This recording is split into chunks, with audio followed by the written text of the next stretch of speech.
ఒకప్పుడు తెలంగాణలో మాత్రమే చేసేవాళ్ళు ఈ బతుకమ్మ పండుగ. ఇప్పుడేమో ఈ సోషల్ మీడియా ప్రభావం వల్ల ఏమో తెలీదు కానీ, ఆంధ్రాలో గూడా చేస్తున్నారు. మా చిన్నప్పుడైతే అసలు తెలీదు ఈ పండగ ఉంటదని గూడా.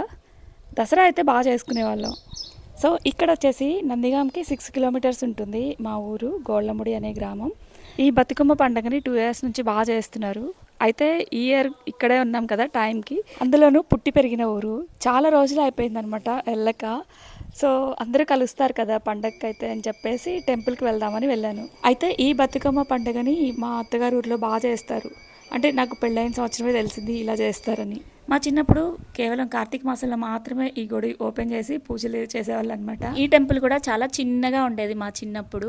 ఇప్పుడైతే బాగా డెవలప్ చేశారు. శంభులింగేశ్వర స్వామిగా పిలువబడే ఈ లింగం స్వయంభూలింగం అని చెప్తారు.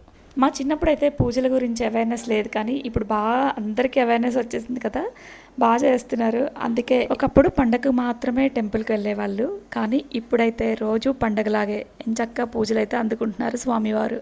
ఇక దసరా సందర్భంగా ఇలా కోలాటం ఎంచక్క బతుకమ్మలు పెట్టి డాన్సులు వేస్తున్నారు. చక్కగా అనిపించింది అనమాట. అందుకే ఇలా చిన్న క్లిప్స్ని అయితే కవర్ చేశాను.